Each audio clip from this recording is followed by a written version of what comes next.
جانے کی تیاری کر رہے ہیں. اب خیمے خالی ہو گئے, اب کوئی نہیں بچا. ایک بے ہوش بیمار بیٹا گھر میں ہے, دودھ پیتا بچہ کبھی بے ہوش ہوتا ہے, کبھی ہوش میں آتا ہے. امام کربلا کے میدان میں جان دینے کے لیے تیاری کرتے ہیں. ایسے میں حضرت شہربانو حضرت زینب دونوں آ کر کھڑی ہو گئی. حسین, تیری بہن نے تجھ سے جب جو مانگا تو نے عطا کیا, آج تیری بہن تجھ سے کچھ مانگنے آئی. امام نے کہا سب تو لٹ گیا, آج تیرے بھائی کے پاس دینے کے لیے ہے کیا؟ کچھ نہیں بچا, سب لٹ گیا. مال و دولت تو مدینے میں لٹایا, یہاں تو زندگی بھر کی کمائی بھی لٹا دی, کچھ نہیں بچا. کیا مانگنے آئی ہو؟ کہا کہ معصوم بچہ رو رہا ہے, بے ہوش ہوتا ہے, ہوش میں آتا ہے, کبھی مٹھیاں کھولتا ہے, کبھی مٹھیاں بند کرتا ہے, کبھی پیر پھیلاتا ہے, کبھی سمیٹ لیتا ہے. حسین جاؤ پانی کا سوال کرو. بچوں کو تو کافر بھی پانی پلا دیتے ہیں, ایک چلو پانی سے کم میں بھی اس کی پیاس بچ جائے گی. اشقیہ سے کہنا بچے کے بہانے ہم نہیں پیئیں گے, خود بچہ لے کر جاؤ اور کہنا کہ اس کو پلا دو. جو پیروں سے چل کے جا سکتے تھے حسین نے دین کے لیے ان کو گھوڑے پہ بٹھا کے بھیجا, لیکن جو جا نہیں سکتا تھا اس کو گود میں لیا. بلکہ گود میں لینے سے پہلے کہا زینب میرے گھر کی روایت مانگنا نہیں دینا ہے. زینب نے کہا فاطمہ کے نام کا واسطہ میری سن لے میرے بھائی. امام نے ان کا سوال پورا کرنے کے لیے روتے ہوئے بچے کو گود میں لیا, پیدل آگے بڑھے. اشقیاء آپس میں باتیں کرنے لگے, حسین پیدل آ رہا ہے, شاید بیعت کر لے گا, سب لٹ گیا ہے. لیکن جب مولا حسین پہنچے تو اس نے کہا, شمر نے, حسین کیا بات ہے؟ کہا کہ دیکھو اگر تمہاری نظروں میں مجرم ہے تو ہم ہیں, اس بچے نے کیا بگاڑا ہے, اس بچے کو کچھ پانی پلا. میری بہن نہ کہتی میں کبھی نہیں آتا. آئے, ان کے دل کتنے سخت تھے, ان کے دل کتنے سخت تھے. جب مولا حسین نے کہا پانی پلا دو, شاید اس کے بدلے میں ساقی کوثر سے کچھ انعام دلوا دو, تھوڑے سا پانی پلا. انہوں نے کہا حسین آپ کے ساتھ بچے بہت ہیں, ابھی اس کو لائے ہو, دھیرے دھیرے پھر اور لاتے جاؤ گے تو کیا ہم پانی ہی پلاتے رہیں گے؟ ایک بدبخت نے کہا وہ دیکھ حسین فرات کیسے ٹھاٹے مار رہا ہے, موجے لے رہا ہے, کتوں کو پلائیں گے, سور کو پلائیں گے, یہود و نصارہ کو پلائیں گے, حتیٰ کہ کافروں کو پلائیں گے, لیکن تم کو ایک قطرہ نہیں دیں گے, ایک قطرہ نہیں دیں گے. مولا حسین نے جیسے ہی سنا کہا بچے کو پانی پلاؤ, مجھے نہیں. اتنے میں عمر سعد نے کنکھیوں سے اشارہ کیا اور کہا حسین بیٹے کے رونے کا اتنا خیال ہے تو لے, آج کے بعد تیرا بیٹا کبھی نہیں روئے گا. اور اس کے بعد اس نے حرملہ بن کاہل پلید کو کہا تیر چلانے کے لیے, اشارے سے حرملہ بن کاہل نے جو ہے وہ کمان پر تیر چڑھا دیا. تاریخ نگار لکھتے ہیں کہ جنگ کے اندر دو قسم کے تیر ہوتے تھے, ایک انسانوں پہ چلانے کے لیے اور ایک گھوڑوں پہ چڑھانے کے لیے, اس لیے کہ گھوڑے کی چمڑی انسانوں سے کچھ زیادہ سخت ہوتی ہے. اللہ اللہ, اس نے گھوڑوں پہ چلانے والا تیر جو ہے وہ کمان پہ رکھا اور معصوم علی عسکر کے حلق کا نشانہ بنا کر ایسی تیزی سے چلایا کہ حلق کے اصغر کو چیرتے ہوئے امام حسین کے بازو میں وہ تیر لگ گیا اور ننھے سے معصوم بچے نے ایک ہلکی سی جھرجھری لی اور ہمیشہ کے لیے باپ کی گود کے اندر دم توڑ دیا. امام حسین نے ہلکی سی معصوم چیخ کے بعد جب بچے کی طرف دیکھا تو بچہ گود کے اندر آخری ہچکی لے رہا تھا. مولا حسین پاک نے جلدی سے تیر حلق سے نکالا تو جیسے حلق سے تیر نکلا خون کی پھوار امام علی مقام کے چہرے پہ پڑی۔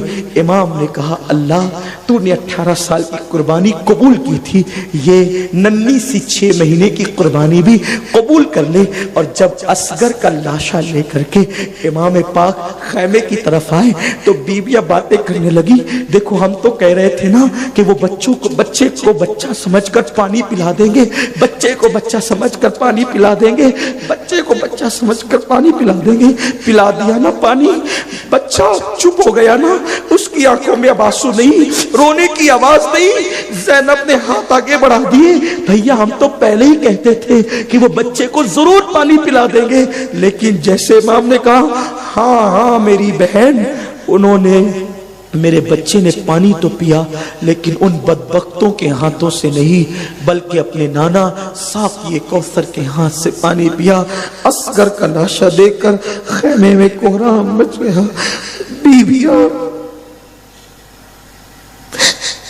بیویاں زار زار رونے لگی۔ سکینہ اصغر کو لپٹ گئی، سکینہ اصغر کو لپٹ گئی۔ بھیا میں کس کا جھولا جھلاؤں گی، میرے ساتھ کون کھیلے گا، بولو تو صحیح کیوں چپ ہو۔ ابھی یہی سب ہو رہا تھا، یہی سب ہو رہا تھا۔ اب امام پاک کی شہادت بھی سن کر گفتگو ختم کرتے ہیں۔ یہی سب کچھ ہو رہا تھا، خیمے میں رونے کا ایک ماحول تھا، آنسو ہی آنسو تھے، ہچکیاں ہچکیاں تھی، سسکیاں ہی سسکیاں تھی۔ ایسے میں گھوڑے کے ٹاپوں کی زور زور کی آواز آنے لگی، گھوڑے کے ٹاپوں کی زور زور کی آواز آنے لگی۔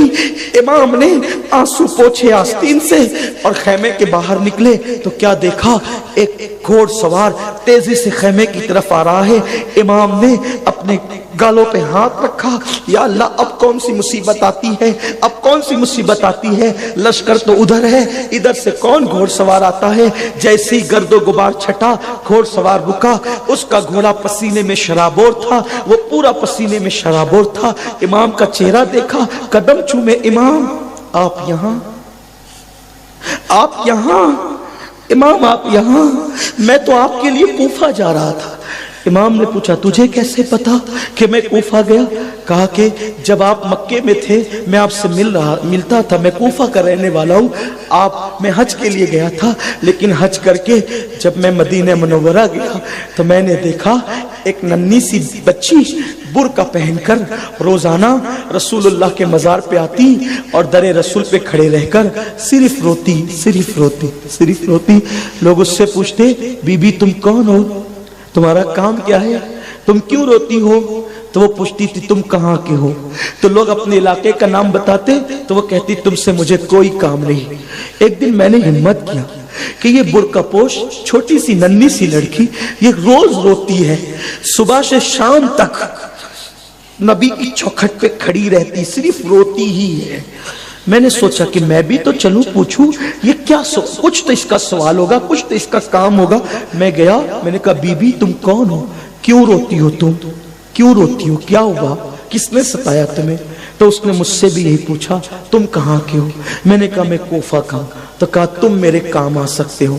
کہا کہ میں حسین ابن علی کی بیٹی، حسین ابن علی کی بیٹی سغرا فاطمہ ہوں، میرا نام سغرا ہے۔ میرے بابا جب مکہ گئے تو میں بہت بیمار تھی، بخار میں تھی، میری ضد کے بعد بھی مجھے کسی نے ساتھ نہیں لے گئے۔ مجھے کہا تھا تم اچھی ہو نا خط لکھنا، علی اکبر آ کر تمہیں لے جائیں گے۔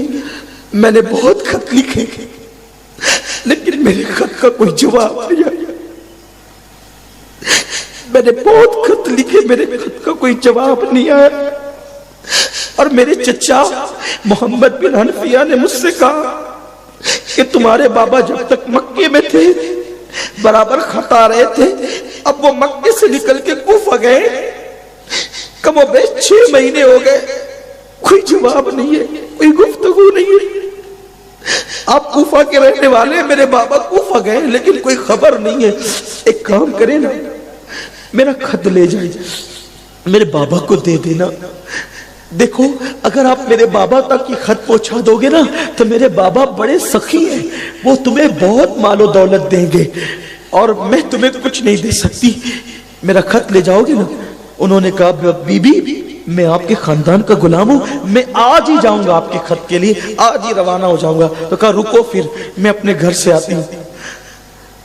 کچھ بالٹیاں، گلاس، چکی لائی اور کہا دیکھو میرا خط لے جاؤ، میں انعام کے طور پہ دے رہی ہوں۔ میں نے کہا بی بی مجھے اس کی ضرورت نہیں، اللہ نے مجھے بہت نوازا ہے۔ کہا یہ فاطمۃ الزہرا کی چکی ہے، یہ فاطمۃ الزہرا کا کٹورا ہے، یہ فاطمۃ الزہرا کا سامان ہے میری دادی کا، لے جاؤ۔ میں نے کہا مجھے آپ دعا دے دیں بس۔ تو کہا پھر ایک کام کرو، یہ گٹری ہے، کپڑے کی گٹری، یہ کپڑے کی گٹری میرا بھیا جب ہمارے گھر سے گیا تھا تو 1 مہینے کا تھا، 6 مہینے ہو گئے، 6-7 مہینے کا میرا بھیا علی اصغر ہے۔ میں نے اس کے لیے کپڑے سل رکھے، یہ اس کے کھلونے، یہ اس کے نئے کپڑے، یہ اس کے کھیلنے کی چیزیں لے جانا اور لے جا کر کے میرے بابا کو دے دینا۔ وہ سوار جیسی پہنچا، کہا کہ صغرا کا خط ہے، یہ خط لیجیے۔ امام نے خط لیا اور خط لے کر کے جیسے خیمے کی طرف بڑھے، کہا رکیے رکیے آپ اپنی امانت لے جائیے۔ کہا کیا امانت ہے؟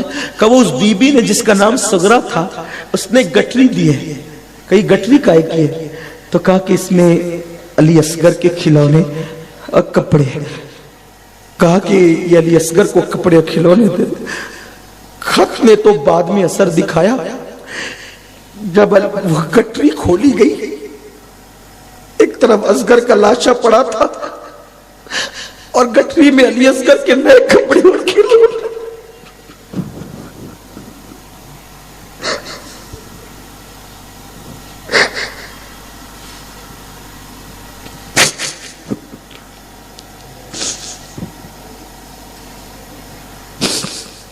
دین کی حفاظت کرنے والوں کا امتحان سب لٹا ہے، سب لٹا ہے، سب گیا ہے، سب ختم ہو کر دین بچایا ہے۔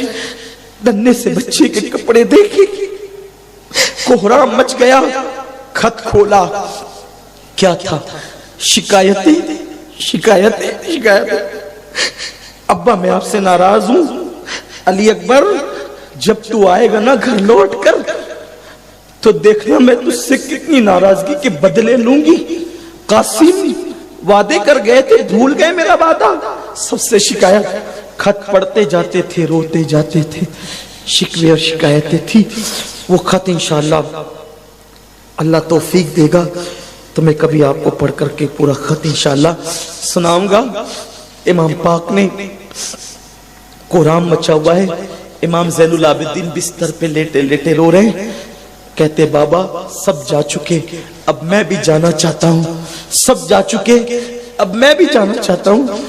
مولا حسین نے کہا بیٹے نہیں، تم نے نہیں جانا۔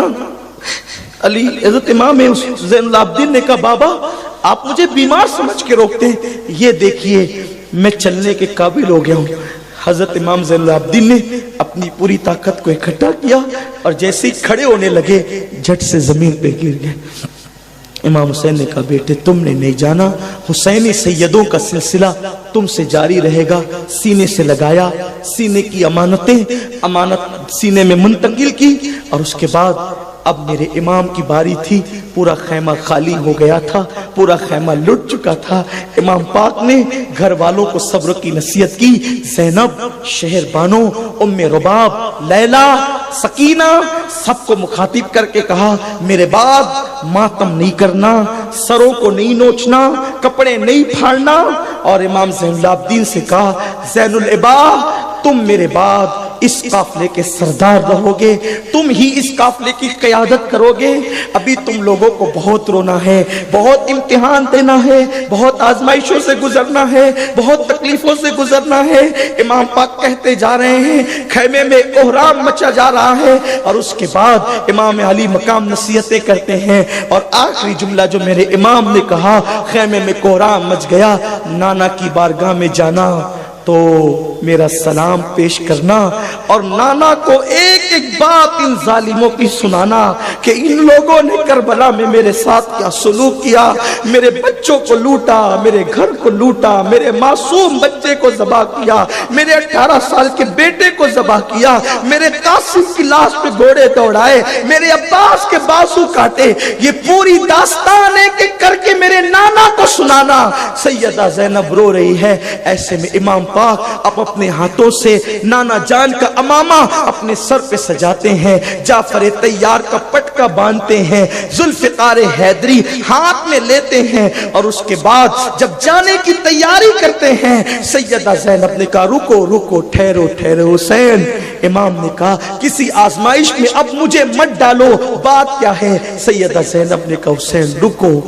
ایک گٹری کھولی، گٹری کھولنے کے بعد اس میں تقریباً 17 پیوندوں سے زیادہ ایک دوپٹہ تھا. بس گفتگو ختم کر رہا ہوں، شہادت پڑھ لو پھر زندگی رہی تو انشاءاللہ آئندہ سال شہادت کے بعد کے واقعات آئندہ تفصیل سے سناؤں گا. لیکن امام کی شہادت، امام پاک کی شہادت، سیدہ زینب نے ایک گٹری کھولی. گٹری جیسے ہی کھلی، گٹری کھلی، سیدہ زینب نے ایک 17 پیوند والا جو جگہ جگہ سے پھٹا ہوا تھا ایک دوپٹہ نکالا، اور دوپٹہ نکال کے کہا حسین اس دوپٹے کو پہچانتے ہو؟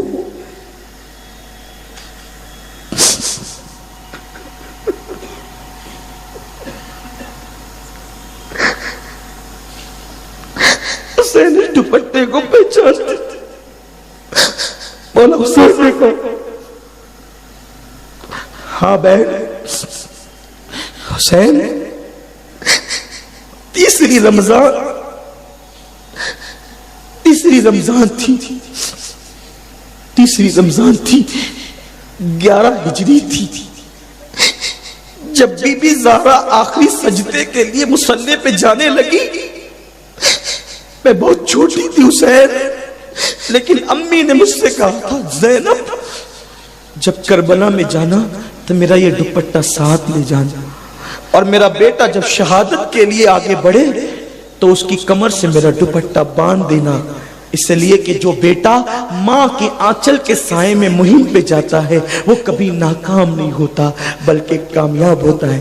حسین ماں کا دوپٹہ اپنی کمر سے باندھ لو.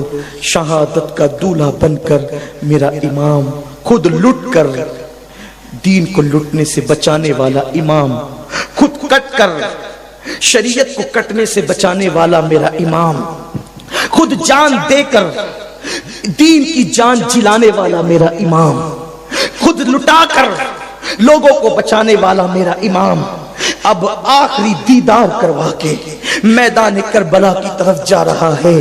فاطمہ کے لال کا، فاطمہ کے لاڈلے کا آخری دیدار ہے. حشر کا ہنگامہ برپا ہے. میان اہل بیت اللہ اکبر.